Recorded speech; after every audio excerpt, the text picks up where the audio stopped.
Biasanya format dan extension dari PHP tentu sesuai dengan namanya adalah PHP.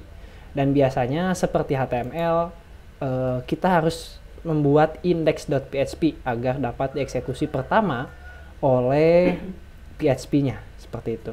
Jadi kita buat file PHP file di sini. Kita kasih nama misalnya index ya.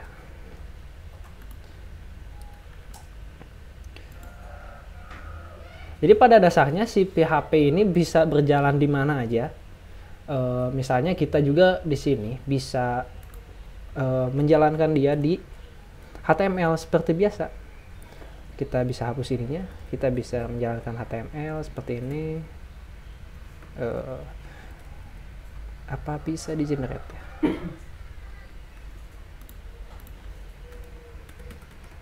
Ini.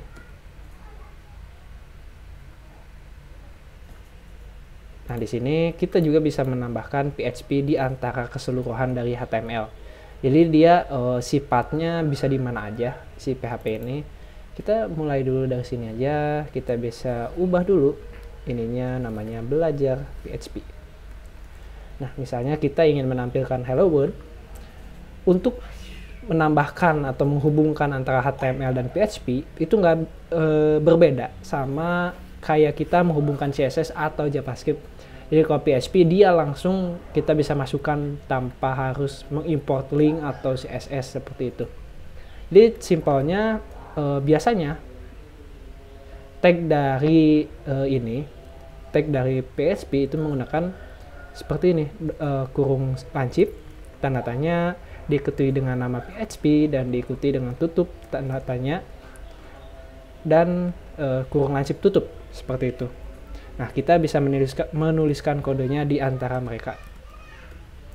Misalnya ada salah satu fungsi untuk menampilkan atau mencetak sesuatu ke layar kita, ke kanvas HTML kita dengan menggunakan echo. Echo diikuti dengan tanda kutip jika string seperti biasa. Misalnya ini teks dari PHP. Ya, jangan lupa kita harus menggunakan titik koma karena dia PHP ini berasal dari bahasa C++, teman-teman. Jadi bahasa C++ yang diterapkan pada web, makanya sintak-sintaknya akan sangat mirip dengan C++.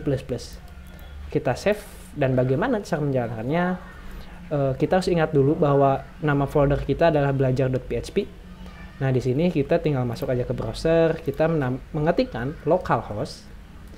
Nah, kalau sebelumnya kita masuk ke phpMyAdmin dengan localhost/phpMyAdmin, kalau misalnya ini kita akan langsung arahkan dia ke localhost belajar PHP. Perlu diingat di PHP ini dia case sensitif, teman-teman.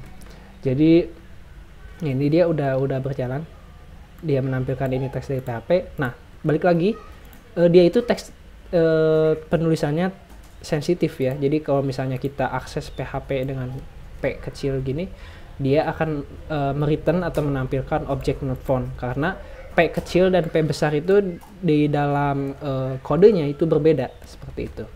Nah, ini teks dari PHP. Itu tag PHP pertama kita.